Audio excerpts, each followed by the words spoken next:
Thank you for staying late in the day for this. I hope you will find it interesting. I am recording it so you can review it later if you want as well.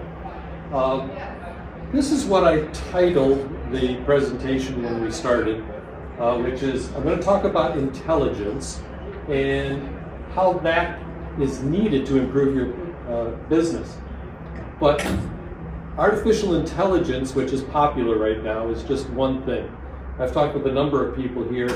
We've been doing video inspection of printed circuit boards since 1980. I remember going to an artificial intelligence conference back then with my wife. So artificial intelligence is not new, especially in this industry.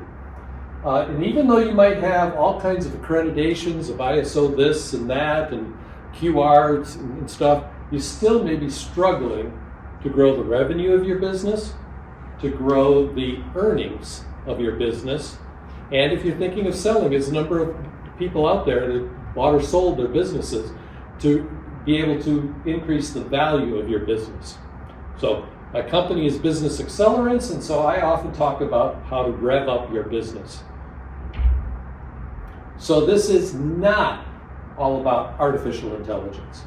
In fact, it's only going to play a small part in this particular presentation. The first thing I wanted to talk about is the difference between knowledge and intelligence. And I came up with a good picture to give it a start.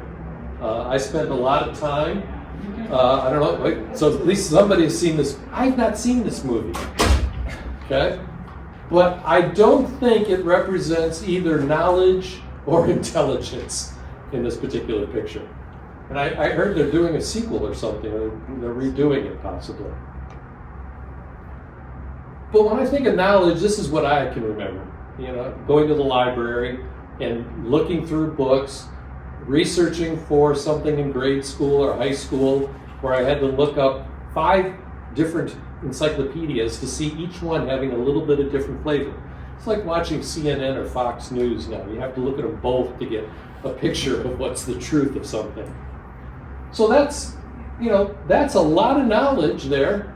And how do you use that in business? How do you rev up your business with a whole bunch of books, manuals that might be sitting, strategic plans that might be sitting on a shelf? And if knowledge was all that good, you might have heard knowledge is power. If you know something, you can then do something with it that's powerful. And I thought about that and I said, well, if that were true, then the people who win on Jeopardy must be very powerful. They know an awful lot. They know what questions to ask, actually. But I don't think any of these people would be considered powerful. They might have won a bit of money along the way, but that's not what we're talking about. And that kind of knowledge is helpful in some parts of our business, but not in everything. So here's another quote that I found, which is, knowledge plus some sort of action is power.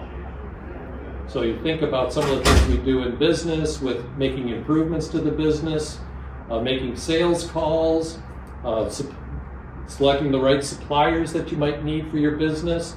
Those are actions that we are taking based on the knowledge that we have. So for a long time now, I've been using a framework that's shown here, the 7 forces, to talk about what you need to know in order to successfully run your business. And I've heard a number of these things come up today. So one of the earliest presentations dealt with the sales and marketing channel, and we just talked about distributors and agents, manufacturing agents. And then we've got customers, which were presented in the first presentation by Jerry Vieira, and how do you find the right customers to begin to innovate your product and get it accepted into the market. Then we just heard about the supply chain, and I heard the terms direct and indirect costs. So I have different pieces there. So there's services that you buy outside, and then there are parts that you buy outside.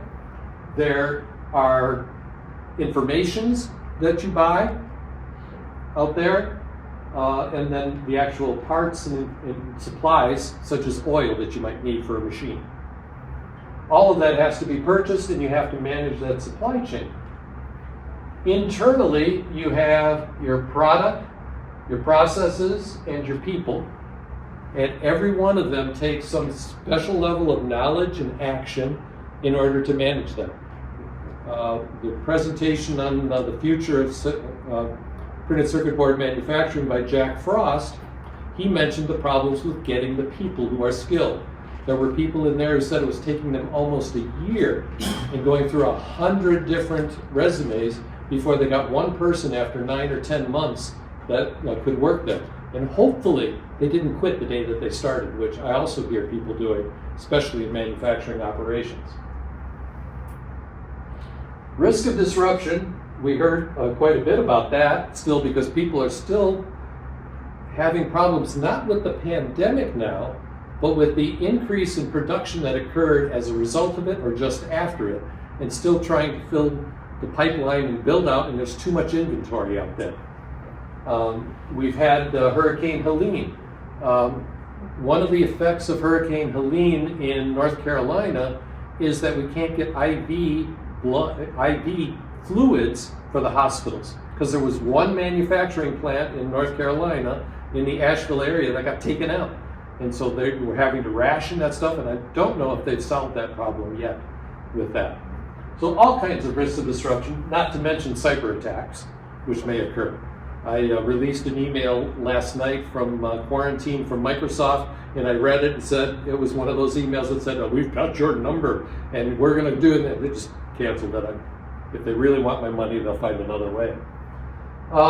Competition, we heard some things in some of the other presentations about trying to make sure that you don't compete directly with them. You find something else. It's called the blue ocean strategy in some of the books that are out there. We heard about market constraints, and especially government. In the area of the government, the CHIPS Act is a positive. In the area of the government, an upcoming emissions requirement for diesel engines in 2027 is having a huge impact on the build rates today, the order rates, and what will happen, because they're looking at a $150,000 rig going up in price by another $25,000. So that's a huge increase just for 1 year. Now, what I particularly like is technology. I've been involved in it from the earliest days of my career, and even before that when I was in high school. So that's a framework, and just think about all the different things a CEO, a president needs to know in order to successfully run that business and rev up its revenue, earnings, and value. I maintain every employee should have some knowledge of all of this. I heard the words collaboration over in the presentation there, where the engineer needs to collaborate with the manufacturing engineer, who needs to collaborate with the supplier, who needs to collaborate with the purchasing agent, if you're going to get something that is designed for excellence. So everybody would benefit from knowing this, and some small companies do manage that. I've been using this for years now, and recently I realized I'm missing a couple of things that I should have put in. I don't think I've concentrated enough on the customer, because customers are changing. It depends on what age group they're in.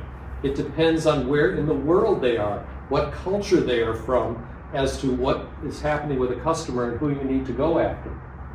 I also think that on the other end, raw materials have become far more important than ever before.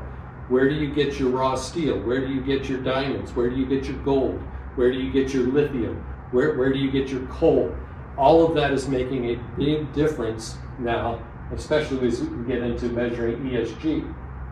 Working with businesses, while you might say it falls under processes, but the finance department and keeping track of cash and the finances plays a much bigger role than I think I understood when I first came up with this framework.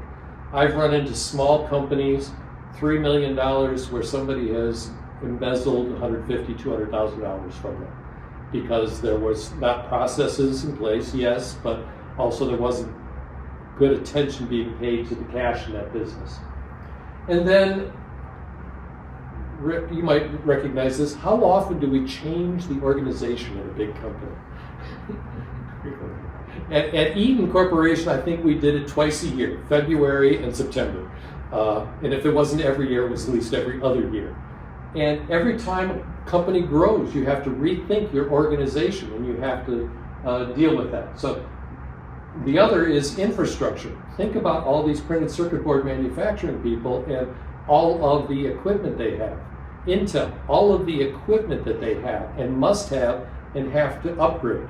I'm working on a paper on cybersecurity right now for one of my clients, and the special problems of operations technology, where that machine out on the factory floor may have a CRT, cathode ray tube yet, and has software that was developed in 1987. And so you can't just change things. There's some unusual things that you have to do out there on the manufacturing floor. So I think as I revise this, it will be including infrastructure. Jack Frost used the same report from McKinsey to talk about the problem of employment and the needs for employment as going forward. This is a little more detailed than his did. So this is just on the technicians, and it goes out year by year through 2022, showing what can happen with the CHIPS Act versus what's going to happen with the normal supply. So on the technician side, this is suggesting that we'll be able to handle it.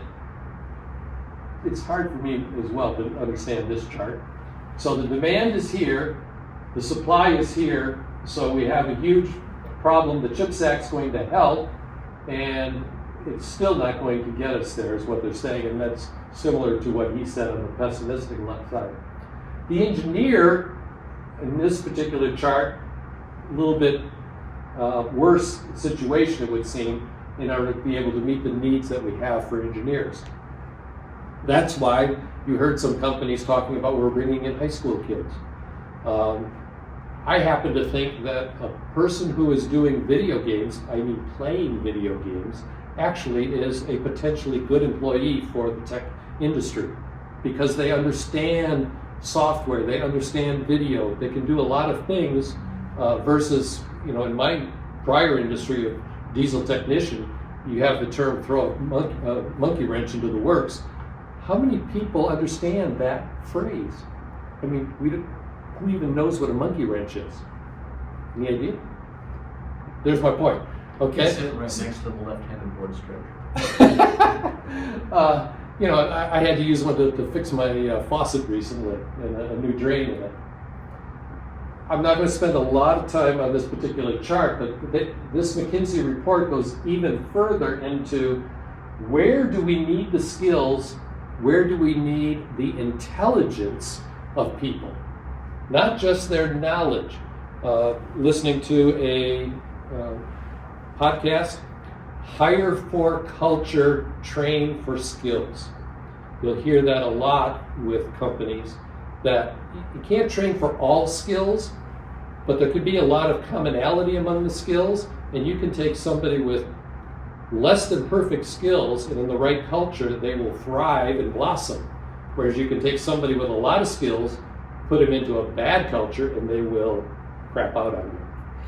So here's some of the things they're talking: higher cognitive capability, complex informational processing, critical thinking, optimization and planning, product and user interface design, project management, creativity, entrepreneurship, leadership, things that are not knowledge only based, but I would say are intelligence based. So I said it wasn't about artificial intelligence, so it's really about human intelligence and what kinds of things we can bring to be able to manage our businesses, grow them, increasing the revenue, the earnings, and the value. So how do you measure intelligence? I don't know about you, but I was taught it was IQ, intelligence quotient. I didn't know what my IQ was or is. I always thought it was pretty good. And I looked up, and so, Marissa Mayer from Yahoo, and Musk, and a bunch of other people, and where does Einstein fit on the list? And, they're all 160 plus. And I even saw one reference suggesting the IQ could go as high as 400. That just didn't fit with me. I know people who are in the Mensa organization and have 160 IQs. Does that make them better in terms of power and action in working in a business? Not necessarily. So I went online and I took a free IQ test. The test was free. Getting the number cost me $20. Okay, not a big deal, but it was a good comeback for them, right? So I got my score, 122. I'm thinking if there were 20 questions. I don't show a picture of it here, but I will in a moment. And I was probably done with 19 of the questions in about 10 of the 20 minutes that I had to answer it. And there was one that just, what the heck are you looking for? I don't understand. And it said I had 20 seconds, so I just kept, waiting and waiting until finally I made a decision. I don't think I had the right answer. They don't tell me what were right or what were wrong. So I'm thinking, to mollify myself, that, well, maybe if I'd answered it faster, if I'd done that, I would have had a better score. I don't know. It really doesn't matter to me. They're saying that this IQ is looking at visual perception, abstract reasoning, spatial orientation, analytical thinking, and pattern recognition. And like many things with a bell-shaped curve, here you can see the person with 160 that I talked about, they're over here in the top of the bell curve. 122, okay, I'm not a slouch, but I'm, not quite what I thought I might have been. And so that's a particular measure of intelligence that's out there. Some more research tells me there are a whole lot of other types of intelligence according to people who study psychology. And so this is one that looks at it, and you can recognize this. Imagine spatial. Imagine trying to understand how a transistor works at the electron level. It's three-dimensional to begin with, and now as we try to get to denser and denser chips, it's going even more vertical in that design. You have to be able to have some sort of spatial intelligence to work with that. Linguistic, finding the right words to write that advertising chart, marketing work that you have to do, the service manuals that you might have to do. We'll talk about interpersonal in a moment. Logical, mathematical. Now, that's what I saw in the IQ test, really. Musical. Any of you play musical instruments? Not a lot of you, okay. So the term muscle memory means something to you? Okay, what instrument do you play? Guitar. Pardon? Guitar. Guitar, okay.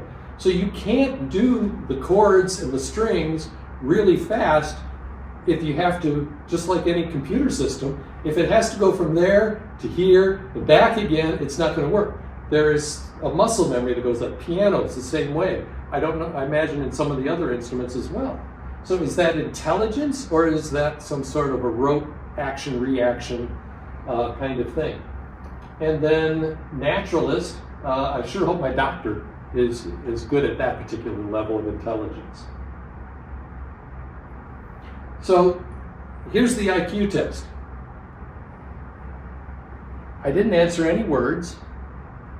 All I did was I got charts like this in the bottom left-hand corner here, and I was supposed to choose the right answer on the right from the 6 that are there.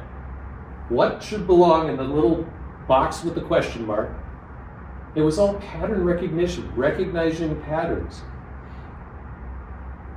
I don't think that covers all the kinds of intelligence that I want at work. So it gave me a feel for what good is quote unquote an intelligence quotient if in a sense, is only measuring that and not looking at all of these kinds of intelligences that might be needed in a business. So there are several different systems available online that I found, and all of them are doing the same test. I actually wonder if I recorded, took screenshots of my answers, if I could get better with it. I hope there's some sort of anonymization and changing of it that goes on. So I decided that I would offer my own definition of intelligence. So we had, knowledge plus action equals power, knowledge equals power.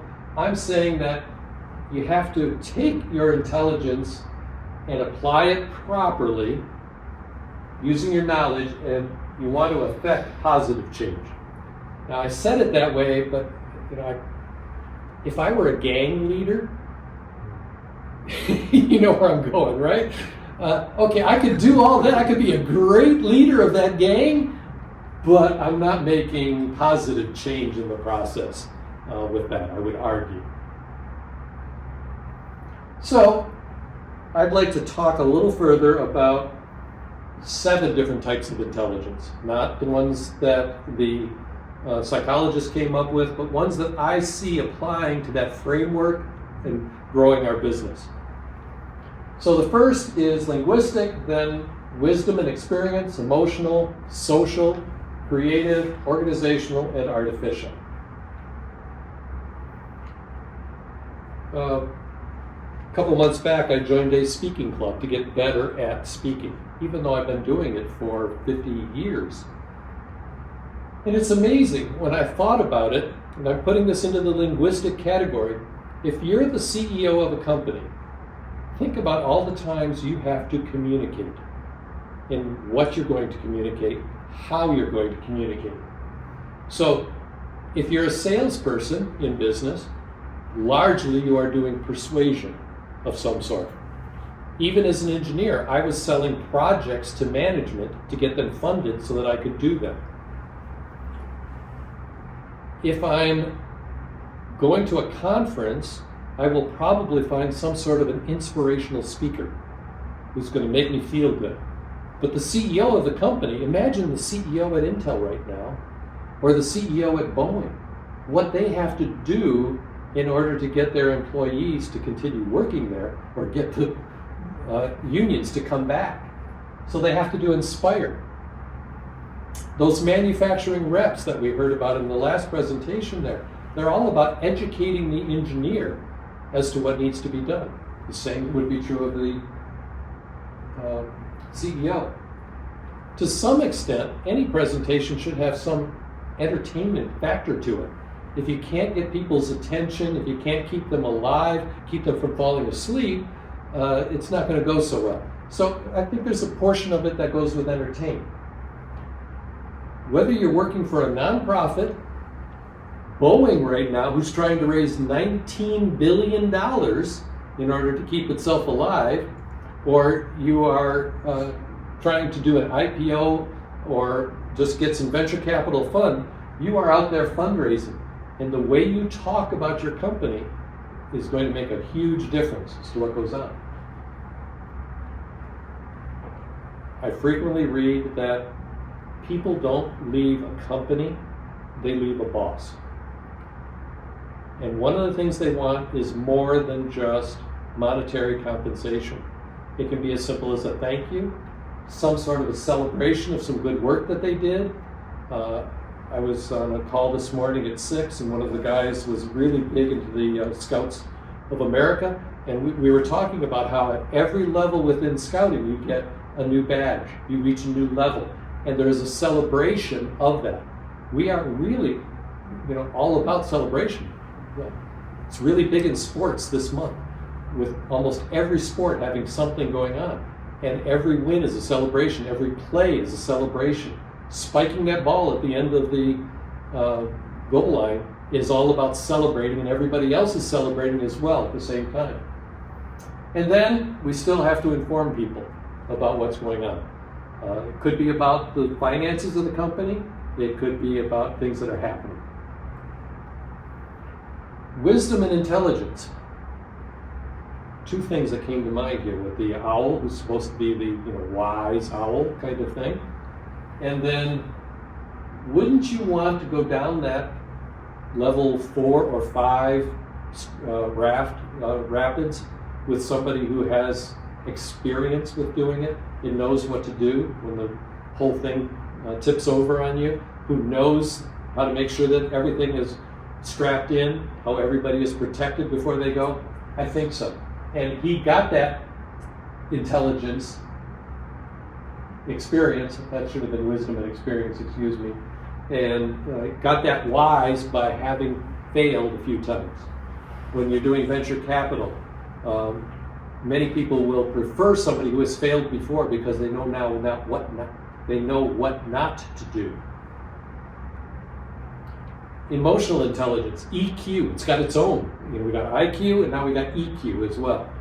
And this gets into the interpersonal, intrapersonal kinds of reactions with our teams.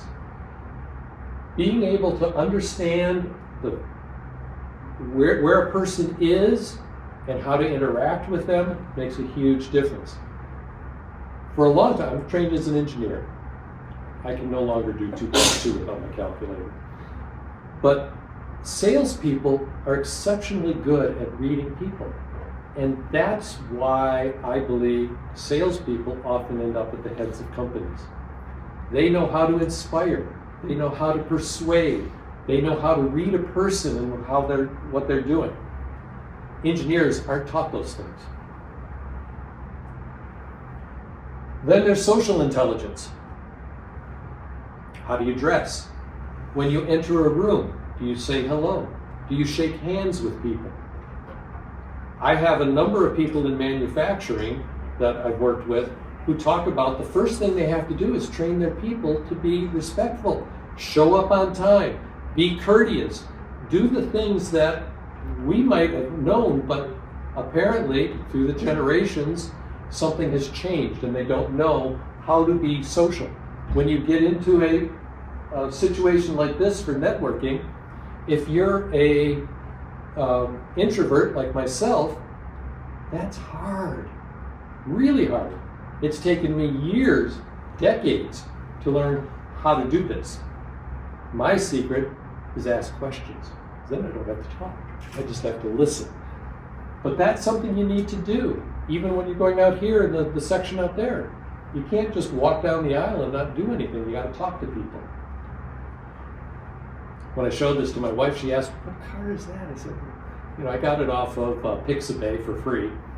It's probably a artificially generated picture of a car. I don't recognize it either, but I thought it was cool. In our industry, just think of how many different people you want to be creative. Everybody. You want to improve every single process. You want to invent new things. You want to have intellectual property that Laura can help you get for your business. Creativity and that level of intelligence goes everywhere throughout our organizations. You don't want it to be just one group of people. Now, in the truck industry, we did have a design group, really creative in terms of drawing a picture like this, and they did have to have a lot of knowledge about, well, how does this wheel have to do? Those headlights, what are the legal ramifications of those headlights that they have to meet? Talk about collaboration, among the different groups when you're designing something. The creative people, in some ways, have to be constrained in order to get something that is manufacturable, supportable. Organization, we mentioned, how many times do you change an organization? How many times do you work in a company where there are silos of people and they don't have the social skills to communicate with somebody else, to collaborate and find out a way of making a better product? And we keep changing it. The rules keep changing on us in this. My wife is right now big on, I don't understand pronouns, okay? You're not in the world. I'm not going to argue with you. I'm not going to get you heated with that. Then, of course, we do have artificial intelligence in all its flavors. It's been around a long time. It's not new. And these are just a few of the terms that I would associate with artificial intelligence. Machine vision being, for me, one of the oldest, because I was doing machine vision camera inspection of Miller High Life beer bottles, the labels, to make sure that they were printed correctly, aligned correctly, and didn't have any folds on them, and no glue was leaking out. And that was at 600 bottles a minute. And then we also were doing these things called spark plugs, which had kind of gone the way of the dinosaur as well. Very high speed processing where we had to have, I would love to have an NVIDIA AI chip to do it now. We were using 4 Motorola 68,000 processors, if anybody even knows that term. I did voice recognition in the late 1990s. The only problem was my 13-year-old brother, I was showing it to him, proud little brother, showing it to my brother, I'm talking about how it can recognize everything and stuff like that. And he talks to it and it worked just fine.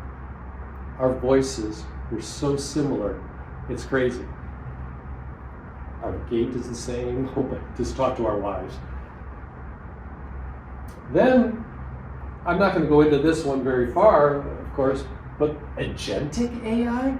This is from Gartner. Gartner always likes to come up with new things and talking about it. And so they've got this new term for programs that are designed by the AI, which is a real thing. People are finding in the last year a good application. I do hope that they do some thorough testing of that software before they take it anywhere.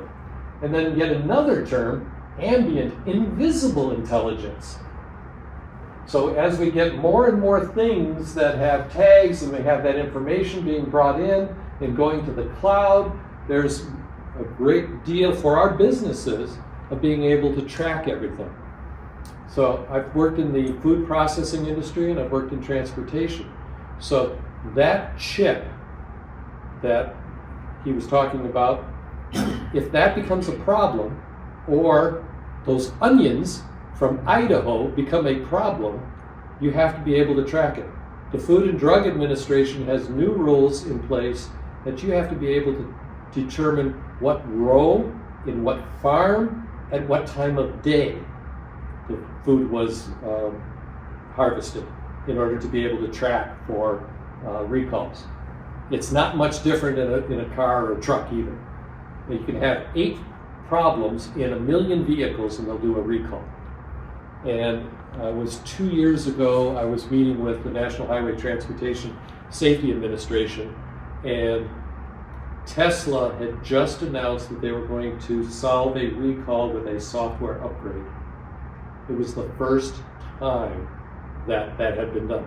In the 2 years since then, how many different software upgrades have been done? You may not know, but it's every month now that there's somebody who's doing an answer to a recall with a software upgrade to your car. The latest, Apple Intelligence. It took me most of this week to get my computers all updated and everything else, and even yesterday I was trying to get my iPad to work and it wouldn't. My phone finally worked. I've got the 15 Pro Max, so it was good, but it took a whole bunch of steps and different things to make it happen. And then I realized, my iPad Pro is 2 years old, of course. They never announced that it was going to be available on that. So I've got it there. I haven't had a chance to really play with it yet. But in the announcements, Craig Federighi, in talking to Joanna Stearns, made the point that Apple Intelligence will not make Siri sentient. I thought that was a good takeaway statement. And in lots of different publications, you will hear about business intelligence. You will hear about how we are going to digitalize your business. And it's all about business intelligence. One of my questions this morning was, this one company, how many SKUs do they have? Do they know how much money they're making on each SKU? Because one of the things you want to do is slough off the ones that are not making money.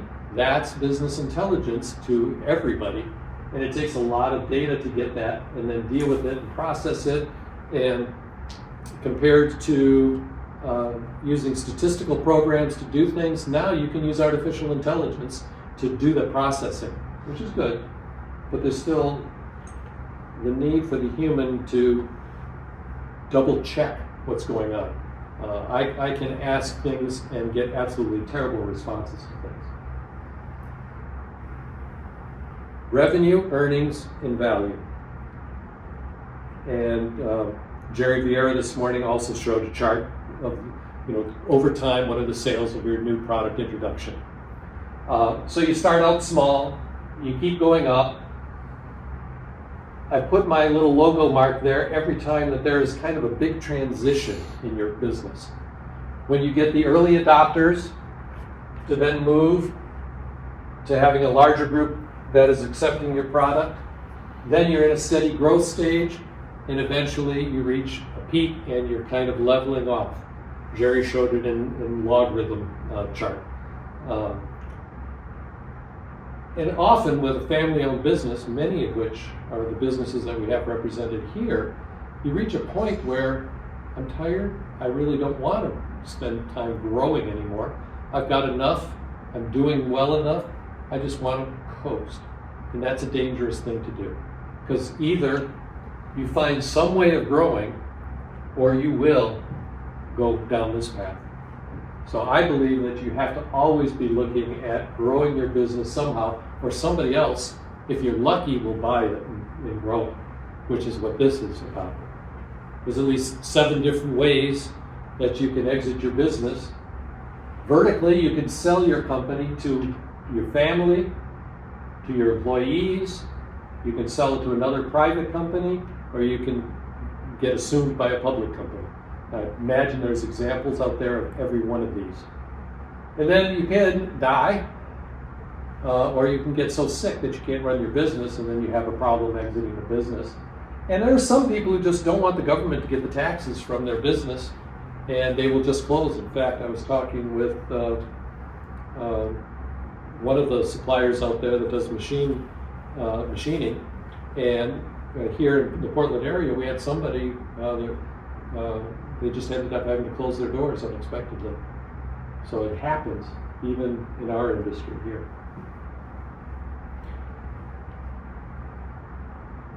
So think about that knowledge, intelligence, and all the things that are needed, the employees we need, and there is no CEO, there's no salesperson, there's no operations manager that can do it all themselves. They need to collaborate and work with others who have more specialized knowledge and intelligence in order to make things happen. There's no way that you can do it yourself. As I thought about the job of the CEO, I thought about 4 different teams that the CEO is often involved with. Number 1 is at the top. Chances are, if they're running well, they have a board of directors. It could be a board of advisors. It may be paid or unpaid. It could be a formal set of directors that they report to. One of the companies I worked with a couple of years ago, the reason you have a board is the board hires and fires the CEO. You think about Boeing and IBM right now. It was the boards that got rid of the CEOs. So there's one team that they better work with and collaborate with. On the other side, they have their staff. Most CEOs come maybe from one particular silo or function, but then they have to work with all the others. They've got sales, they've got legal, they've got operations, they have human resources, engineering. Engineering may or may not be separate from R&D. And going back to the organizational intelligence, you may find somebody in this company, he's sales and engineering because of the type of product and the support you need. Other times you'll find sales and operations. There's no perfect way, and it's always dependent on people. The CEO better have outside advisors, especially if there's any chance that they're looking at acquiring another company, or they are looking to sell their own company or a portion of their company with a carve-out. They better know their banker, just in general. They better know their suppliers. So they have people that are outside advisors to their company And what I see in most industries is there's a trade association, and they will know their peers and meet with their peers at some level to compare notes, still avoiding antitrust regulations. Every one of those meetings will start with a slide saying, these are what we believe for antitrust, and you better not talk about price and sales and divvying up the regions of the country. So that's all how you can increase, dial up your revenue, your earnings, and your value. So I never introduced myself intentionally because you had the book that says who I am. Here's my contact information. And I got 2 other free tools that you can take advantage of if you'd like. The Why Discovery, is anyone familiar with Simon Sinek?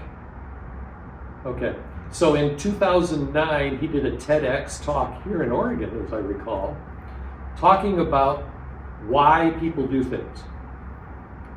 But he also talked about how they do it and what they expect to accomplish. So for instance, this system says that I'm always looking for a better way. Okay, I'm an engineer, I'm innovative, I'm always looking for a better way to do things. Manufacturing better. How I do that is I'm a systems engineer. I think systems. I see the complexity of stuff, and I think that the devil is in the detail, but I know how to simplify it down for a CEO, for instance. And then what I want to accomplish is I want to make it clear to everybody what needs to be done, what the priority is, who's going to do it, and by when.